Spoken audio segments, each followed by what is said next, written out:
Hello everyone. आज हम discuss करेंगे कंटिन्यूटी एंड डिफरेंशिएबिलिटी चैप्टर के कुछ क्वेश्चंस के बारे में। जिस तरह के क्वेश्चंस अभी जेईई मेंस में पूछे जा रहे हैं, है ना, उसके कुछ क्वेश्चंस अपन यहाँ पर देखो करते हैं फॉर प्रैक्टिस। तो यहाँ पे देख सकते हैं क्वेश्चन मैंने लिख रखा है जेईई मेन 2019 का, है ना। 2019 में क्वेश्चन पूछा गया है और देख सकते हैं इसमें लिमिट और कंटिन्यूटी का कॉन्सेप्ट हमसे पूछा गया है ना। यहाँ पे फंक्शन देखो, सबसे पहले क्या गिवन है, एफ एक्स गिवन है greatest integer of x minus greatest integer of x by 4। अच्छा, ये ब्रैकेट जो है ये ग्रेटेस्ट इंटीजर है या नहीं, ये हमें क्वेश्चन में गिवन रहेगा। जैसे यहाँ पे देख सकते हैं लिखा हुआ है, अगर हमें ये ब्रैकेट ग्रेटेस्ट इंटीजर ना बोला जाए तो ग्रेटेस्ट इंटीजर अज्यूम नहीं करना, अगर बोला जाएगा तभी हम इसको ग्रेटेस्ट इंटीजर मानेंगे, अदरवाइज नहीं। अदरवाइज हमारे लिए क्या होगा, एक सिंपल ब्रैकेट। बट यहाँ ये ग्रेटेस्ट इंटीजर फंक्शन है, सबको सॉल्व करना आता होगा। अच्छा, ऑप्शंस तो रीड कर ही सकते हैं भैया ना, देख सकते हैं इसमें लिमिट के बारे में हमसे पूछा गया है। और ये 4 माइनस 4 प्लस, हम जानते हैं इसको लेफ्ट हैंड लिमिट और राइट हैंड लिमिट बोला जाता है। तो हम देखते हैं यहाँ पे फंक्शन का लेफ्ट हैंड लिमिट क्या आएगा और कहां पर चाहिए, 4 पर चाहिए हमें। यहाँ पर फंक्शन का 4 पर लेफ्ट हैंड लिमिट चाहिए और फंक्शन क्या है तो दिख ही रहा है, greatest integer of x minus greatest integer of x by 4। अच्छा, अब 4 माइनस का मतलब क्या होता है, 4 माइनस का मतलब होता है वैल्यू 4 से थोड़ा सा कम है, और थोड़ा सा कम है मतलब लगभग इतनी है 3.999999 इस तरीके से। बट हर बार अपन को एग्जैक्टली यही वैल्यू लेके सॉल्व करने की जरूरत नहीं होती, हम थोड़ा सा ये वैल्यू लेकर भी सॉल्व कर सकते हैं, इससे भी हमारा आंसर आ जाएगा 3.99 या 3.9999 इस तरीके से अपन कर सकते हैं। जब लिमिट के क्वेश्चंस की प्रैक्टिस करते हैं तो ऐसे आइडियाज अपन को आने लगते हैं कि अपन कौन सी वैल्यू लेकर आंसर निकालते हैं। हालांकि सही तो यही होता है, बट अपन को हर बार इतना भी सही लेने की जरूरत नहीं होती, इससे भी काम चल जाएगा। बस इतना भी बोल सकते हैं कि वैल्यू जो है वो 4 से थोड़ा सा कम है। तो अगर अंदर वाला ग्रेटेस्ट इंटीजर के अंदर वाला 4 से थोड़ा सा कम है, मतलब कुछ ऐसा, तो उसका ग्रेटेस्ट इंटीजर कितना आएगा, ग्रेटेस्ट इंटीजर आएगा 3। अच्छा, इसका बताओ, अगर x बाय 4 करेंगे मतलब इस क्वांटिटी को 4 से डिवाइड करोगे तो जो वैल्यू आएगी वो क्या आएगी, 1 से थोड़ा सा कम आएगी। अगर ये 4 होता तो 4 से डिवाइड करने पे 1 आता, ये 4 से थोड़ा सा कम है तो डिवाइड करने पे 1 से थोड़ा सा कम आएगा, बोले तो ऐसा आएगा। और इसका ग्रेटेस्ट इंटीजर हो जाएगा 0, इसका ग्रेटेस्ट इंटीजर 0 हो गया। तो हम बोल सकते हैं कि fx का 4 पर लेफ्ट हैंड लिमिट ही आ रहा है, जो कि एक फाइनाइट वैल्यू है, मतलब ये एग्जिस्ट करता है। फंक्शन का 4 पर लेफ्ट हैंड लिमिट एग्जिस्ट करता है और कितना है 3। अच्छा, अब 4 पर राइट हैंड लिमिट बताओ जरा, और फंक्शन यही हमारा fx। अब 4 से थोड़ा सा ज्यादा लेना है, मतलब 4.00001 ले सकते हैं, तो इसका ग्रेटेस्ट इंटीजर आ जाएगा 4। और ये वाली जो वैल्यू होगी, मतलब 4.001 को जब 4 से डिवाइड करोगे तो आने वाली क्वांटिटी 1 से थोड़ा सा ज्यादा होगी। और अगर 1 से थोड़ा सा ज्यादा होगी, अच्छा एग्जैक्ट नहीं है तो मतलब ऐसे कुछ आएगा, और 1 से थोड़ा सा ज्यादा आएगी तो उसका ग्रेटेस्ट इंटीजर सॉरी कितना आएगा, 1 आएगा। ठीक है, कितना आ गया, ये भी 3 आ गया। तो हमें पता लगा कि ये वाला वैल्यू भी एग्जिस्ट करता है, और left hand limit right hand limit दोनों क्या आ रहा है, इक्वल आ रहे हैं। तो देखो फर्स्ट ऑप्शन तो गलत हो जाएगा, क्योंकि इसमें लिमिट नॉट इक्वल बोला है, डज नॉट एग्जिस्ट, है ना, ऐसा हो गया। अच्छा, अब चूंकि जेईई मेंस का क्वेश्चन है तो एक ऑप्शन तो सही हो गई होगा, तो फोर्थ ऑप्शन को अगर चेक करे बिना भी टिक कर देते हैं तो ये सही हो जाएगा, क्योंकि 3 ऑप्शन तो रिजेक्ट हो गए। बट ठीक है, अपन चेक कर लेते हैं। कंटिन्यूटी के लिए क्या होना चाहिए, left hand limit right hand limit और एग्जैक्ट 4 पर वैल्यू। तो ठीक है भाई, हम फंक्शन में x की जगह 4 रख देते हैं, तो एग्जैक्ट 4 पर इसका वैल्यू निकाल लो, ये भी कितना आ गया, 3 आ गया। और अगर तीनों इक्वल आ गए मतलब function is continuous at that point, तो फंक्शन क्या होगा, 4 पे कंटिन्यूअस होगा, है ना। तो ये क्वेश्चन था जो कि एक बहुत ही आसान क्वेश्चन अपन यहाँ पे बोल सकते हैं। सिंपल लिमिट्स का कॉन्सेप्ट अगर मालूम है तो ये सॉल्व हो जाएगा। कोई फॉर्मूला, कोई ज्यादा भारी कॉन्सेप्ट की यहाँ जरूरत नहीं है। तो कई बार मेंस में काफी आसान क्वेश्चन आ जाता है, हाँ कई बार अच्छे क्वेश्चंस भी आते हैं। अच्छे क्वेश्चन बोले तो जिसमें कॉन्सेप्ट और कैलकुलेशन दोनों लगेगी, फॉर्मूले भी यूज हो सकते हैं, है ना। चलिए तो देखते हैं एक और क्वेश्चन। नेक्स्ट क्वेश्चन देखते हैं यहाँ पे, और ये मैं लिख देता हूँ क्वेश्चन, देखिएगा। और ये है मेन 2020 का क्वेश्चन। मतलब बहुत सारे क्वेश्चन पूछे जाते हैं एक ही मेन एग्जाम में, लेकिन मैं कुछ क्वेश्चंस जो अच्छे हैं, कॉन्सेप्ट समझने सीखने के लिए बढ़िया है, वो मैं यहाँ पे लिख दे रहा हूं। क्वेश्चन है, suppose a differentiable function fx satisfy, suppose a differentiable function fx satisfy the identity। हाँ भाई, आइडेंटिटी सभी जानते होंगे। आइडेंटिटी मीन्स एक ऐसा इक्वेशन, एक ऐसा रिलेशन जो सभी वैल्यू के लिए सेटिस्फाई हो, जो सभी वैल्यूज के लिए सेटिस्फाई हो। हाँ भाई, इस तरीके से एक इक्वेशन दे रखी है, and this is for all real x and y, for all real x and y. अच्छा, आइडेंटिटी तो कॉम्प्लेक्स वैल्यूज के लिए भी ट्रू होती है। आइडेंटिटी रियल के साथ साथ कॉम्प्लेक्स वैल्यू के लिए भी ट्रू होती है, मगर क्वेश्चन वाले ने रियल बोल रखा है तो अपन रियल मान लेंगे कि भाई चलो ठीक है, हमें रियल वैल्यूज लेनी है, एक्स और वाई को रियल लेना है। लेकिन आइडेंटिटी अगर बोले, सिर्फ आइडेंटिटी बोल रहा है, मतलब वो फिर सबके लिए ट्रू है, फिर वो चाहे रियल इनपुट दिया जाए उसमें, चाहे कॉम्प्लेक्स या इमेजिनरी बोल सकते हैं। अच्छा, एक चीज ये भी गिवन है, ठीक है ना, एक ये भी गिवन है, limit x tends to 0 of fx by x equal to 1 then f dash 3 is equal to, इसका वैल्यू बताना। और ये एक इंटीजर टाइप में पूछा गया क्वेश्चन था, सो ऑप्शंस यहाँ पे नहीं है। देखते हैं वैल्यू क्या आएगी। हाँ भाई, यहाँ पे अगर देखा जाए तो ये फंक्शनल रिलेशन हमको दे रखा है। इस तरह के क्वेश्चन भी फंक्शन में तो शायद कभी ना कभी किए ही होंगे। हमें f डैश 3 का वैल्यू चाहिए, मतलब हमें क्या मिल जाए, f डैश x मिल जाए। अगर f डैश x हमें मिल जाता है तो f डैश 3 आसानी से आ जाएगा। देखिएगा कैसे। अच्छा, फंक्शनल रिलेशन से फंक्शन निकालने के तो बहुत सारे तरीके होते हैं, बट उसमें से एक आसान तरीका होता है डिफरेंशिएशन वाला। तो देखना, अगर मैं इसको डिफरेंशिएट करूं, अच्छा, और डिफरेंशिएट करना होता है यहाँ पार्शियल डिफरेंशिएशन, पार्शियली डिफरेंशिएट करो with respect to x and with respect to y। Partial differentiation में क्या होता है, जिसके रिस्पेक्ट में डिफरेंशिएशन करते हैं वो वेरिएबल होता है, बाकी सभी कांस्टेंट होता है। तो अभी x को वेरिएबल मान लो, y को कांस्टेंट मान लो, एंड डिफरेंशिएट करो तो आएगा f dash x plus y, and chain rule से आएगा 1 प्लस 0 मतलब 1, तो वो लिखने की जरूरत नहीं है। फिर f डैश x, ये कांस्टेंट हो गया, 0 हो गया, इधर से y स्क्वायर और इधर से आ गया 2xy, ठीक है, ऐसा आ गया। सिंपलीफाई अपन बाद में कर लेंगे, अभी y के रिस्पेक्ट में करो तो आएगा f dash x plus y is equal to 0 plus f dash y plus 2xy plus x square, ठीक है ना, ऐसा। नाउ क्या करो, इस टर्म को अगर एलिमिनेट करना है f dash x plus y को, तो इसको सबट्रैक्ट कर दो, तो 0 बराबर आ गया f dash x minus f dash y। अच्छा, ये कैंसिल हो जाएगा, y square minus x square. तो यहाँ पे अगर ध्यान से देखें तो ये कुछ ऐसा बन गया। मैंने क्या करा, x वाले टर्म एक तरफ और y वाले टर्म दूसरी तरफ कर दिए, एंड चेक कर सकते हैं कि जैसा ये है वैसे ये है।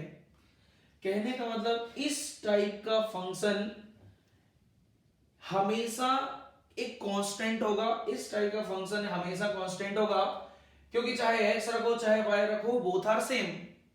और x और y तो हम कुछ भी रख सकते हैं, मतलब ये दोनों हमेशा सेम होंगे, मतलब ये क्वांटिटी क्या होगी, ये कांस्टेंट होगी। उस कांस्टेंट को तुम जो नाम देना चाहो दे सकते हैं, के मान लिया मान लो। तो एफ डैश एक्स बराबर आ गया एक्स स्क्वायर प्लस के, एफ डैश एक्स आ गया एक्स स्क्वायर प्लस के, है ना। मैंने इसको लिखा है, तुम चाहो तो y के टर्म में लिख लो, मैंने x के टर्म में लिख लिया, दोनों सेम है, कोई सा भी ले सकते हैं, इक्वल टू कांस्टेंट करना है। अब इस k का वैल्यू निकालने के लिए अपन को देखो ये रिलेशन दे रखा है, लिमिट x टेंड्स टू 0, है ना। तो देखना इसको चेक करते हैं, limit x tends to 0 fx by x is equal to 1। तो अगर मैं इसमें लिमिट रखूं तो जैसी लिमिट रखोगे ऊपर क्या बनेगा, f0 अपॉन में बन रहा है 0 और इक्वल टू क्या आ रहा है 1। तो कहने का मतलब f0 भी क्या होगा, 0 होगा। और चाहो तो निकाल के देख लीजिएगा, f0 0 आएगा। कैसे, x और y दोनों की जगह 0 रख दो। हम जानते हैं ये फंक्शनल रिलेशन x और y सभी वैल्यूज के लिए ट्रू है, मतलब x और y की सभी वैल्यूज के लिए ट्रू है, जो मर्जी चाहे x और y की जगह रख सकता है। तो तुम x और y दोनों की जगह 0 रख दो, तुम्हें f0 का वैल्यू मिल जाएगा।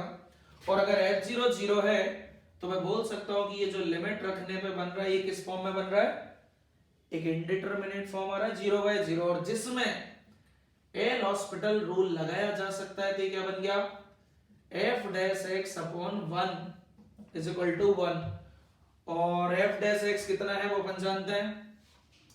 मतलब कहने का कि अब मैं लिमिट रखूंगा तो यहां से मिला f डैश 0 बराबर 1, और अगर f डैश 0 1 है तो k का वैल्यू 1 आ जाएगा। इस f डैश 0 को यूज कर लेंगे हम यहां, तो k का वैल्यू आ गया 1।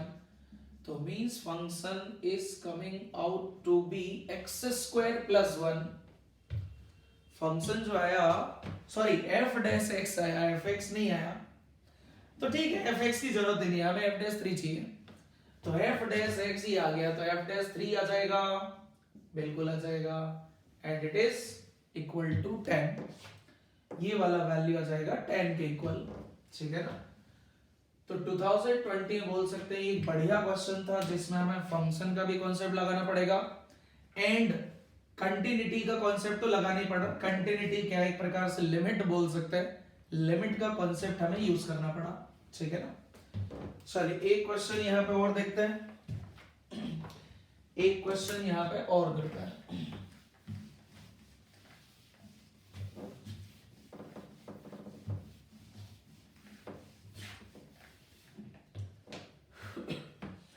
अब ये भी 2020 का ही क्वेश्चन है और इसमें बोला गया था, है ना। देखिए सबसे पहले तो ये बोल दिया कि ये कौन है, greatest integer function.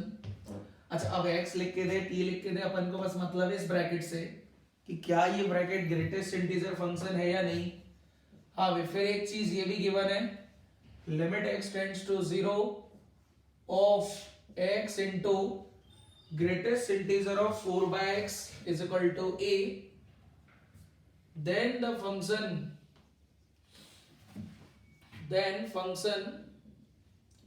fx is equal to greatest integer of x square into sin pi x, greatest integer of x square into sin pi x is discontinuous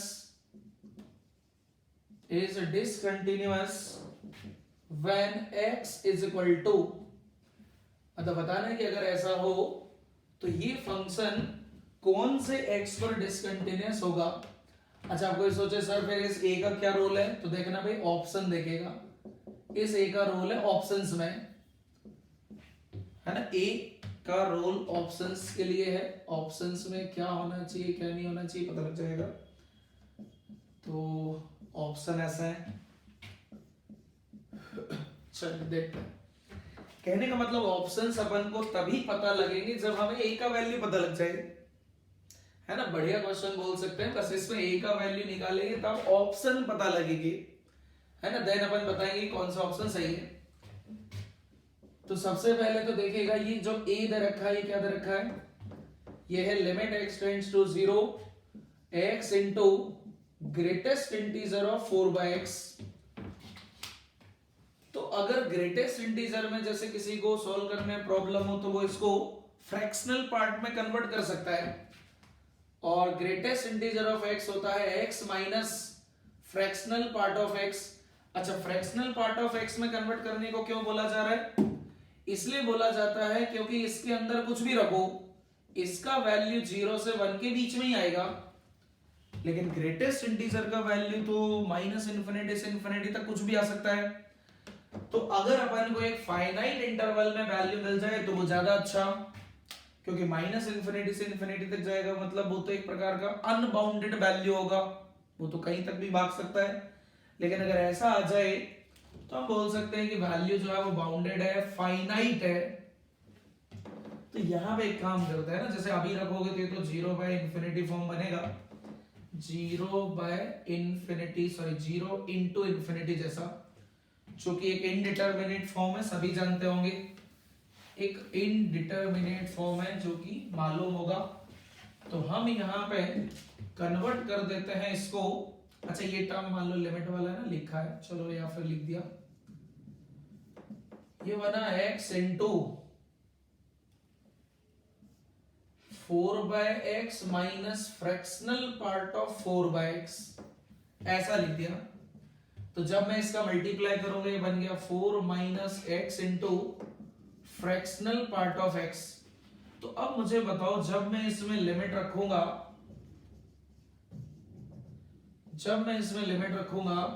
अच्छा ये फ्रैक्शनल पार्ट ना समझ लेना भाई, इसलिए मैं राउंड ब्रैकेट बना देता हूं।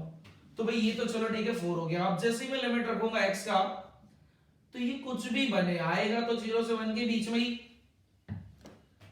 इसमें x से कुछ भी रखो, कोई सोचे सर x से 0 रखेंगे 4/0 इन्फिनिटी हो जाएगा, तो भाई अंदर इन्फिनिटी बने तो बने, लेकिन फ्रैक्शनल पार्ट जो वैल्यू देगा वो तो इसी इंटरवल में देगा। कहने का मतलब ये एक बाउंडेड वैल्यू देगा, फाइनाइट वैल्यू देगा, और उसमें x का मल्टीप्लाई मतलब उसमें 0 का मल्टीप्लाई मतलब ये लिमिट आ जाएगा टेंड्स टू 0, ये वाला लिमिट हो जाएगा टेंड्स टू 0, मतलब लिमिट आ गया टेंड्स टू 4, 4 माइनस 0 4। तो a का वैल्यू 4 आ गया, मतलब ऑप्शन ए क्या बनेगा 5, ऑप्शन बी बनेगा 9 का रूट 3, ये बनेगा 2 और ये बनेगा रूट 5। ठीक है ना, ऐसा। अब हमें बताना है कि ये वाला फंक्शन जो fx इक्वल टू था ये कौन से x पर डिसकंटिन्यूअस होगा। तो भाई हम शायद जानते हैं कि इसमें जो साइन पाई एक्स है this is differentiable everywhere, this is differentiable everywhere, ये हमेशा डिफरेंशिएबल होता है, लेकिन ये होता है non differentiable at x is equal to those point where x square become integer। ये उन पॉइंट्स पर डिसकंटिन्यूअस होगा जहां पर x स्क्वायर क्या हो जाए, इंटीजर हो जाए। ग्रेटेस्ट इंटीजर के अंदर वाला अगर इंटीजर है तो ये उस पॉइंट पे डिसकंटिन्यूअस होगा। तो यहां पे हम बोल सकते हैं कि ये डिसकंटिन्यूअस होगा कौन से पॉइंट पर, 0 plus minus 1 plus minus root 2, है ना, x की बात कर रहा हूं मैं, प्लस माइनस रूट 3, ऐसा। लेकिन शायद एक कॉन्सेप्ट अगर मालूम हो, शायद अगर एक कॉन्सेप्ट मालूम हो कि मान लो ये नॉन डिफरेंशिएबल है at x is equal to a और ये है differentiable at x is equal to a, तो ओवरऑल फंक्शन क्या होगा। अगर ये फंक्शन a पर डिफरेंशिएबल है, ये a पर नॉन डिफरेंशिएबल है, तो प्रोडक्ट फंक्शन जो आएगा वो क्या होगा। तो ये डिपेंड करेगा इसकी वैल्यू पर। अगर g of a is equal to 0 हो जाए तो ये फंक्शन बन जाएगा डिफरेंशिएबल, और अगर g ऑफ a हो जाए नॉन जीरो तो ये हो जाएगा नॉन डिफरेंशिएबल। मतलब जो डिफरेंशिएबल वाला फंक्शन है वो उस पॉइंट पर अगर 0 हो जाए तो ये पूरा फंक्शन क्या हो जाएगा, डिफरेंशिएबल हो जाएगा। तो अगर 0 की बात करें तो देखो 0 पे तो ये 0 हो जाएगा, मतलब इस पर नॉन डिफरेंशिएबल नहीं होगा, 1 पर माइनस 1 पर, है ना। लेकिन इस पॉइंट की बात करें रूट 2 रूट 3 तो इस पर ये 0 नहीं होगा, तो ये उन पर गया जाएगा नॉन डिफरेंशिएबल। मगर हमें तो इसमें से बताना है, तो लो बताओ 5 पर ये नॉन डिफरेंशिएबल होगा, ये डिफरेंशिएबल होगा, लेकिन ये क्या हो रहा है 5 पे 0 हो रहा है, मतलब फंक्शन इस पर डिसकंटिन्यूअस नहीं हो सकता। अच्छा सुनो सुनो सुनो, ये जो मैंने डिफरेंशिएबल वाला कॉन्सेप्ट बताया, यही सेम कॉन्सेप्ट कंटिन्यूटी के लिए भी वैलिड है। अगर ये डिसकंटिन्यूअस हो, ये कंटिन्यूअस हो, डिसकंटिन्यूअस हो, ये कंटिन्यूअस हो, एंड उस पर उसका वैल्यू 0 हो, तो पूरा फंक्शन भी क्या हो जाएगा, कंटिन्यूअस हो जाएगा। हमें कंटिन्यूटी चेक करनी, कर लो। 5 पे ये डिसकंटिन्यूअस होगा, लेकिन ये 0 हो रहा है, तो ये कंटिन्यूअस हो जाएगा। इस पर भी ये 0 हो जाएगा, इस पर भी ये 0 हो जाएगा, मगर रूट 5 पर ये डिसकंटिन्यूअस होगा, ये कंटिन्यूअस होगा, मगर ये 0 नहीं होगा। तो ये पूरा फंक्शन क्या हो जाएगा, इस पॉइंट पर डिसकंटिन्यूअस होगा, क्योंकि उस पॉइंट पर ये 0 नहीं होगा। तो इस कारण से ये फंक्शन क्या होगा, इस पर है ना, इस पर डिसकंटिन्यूअस आएगा। ये ऑप्शन सही है, ठीक है ना, रूट 5। चलिए भाई ना, तो इसी तरह के क्वेश्चन अभी प्रैक्टिस कर लीजिएगा, ऐसे ही क्वेश्चन अभी हल पूछे जा रहे हैं, ठीक है। Okay, all the best.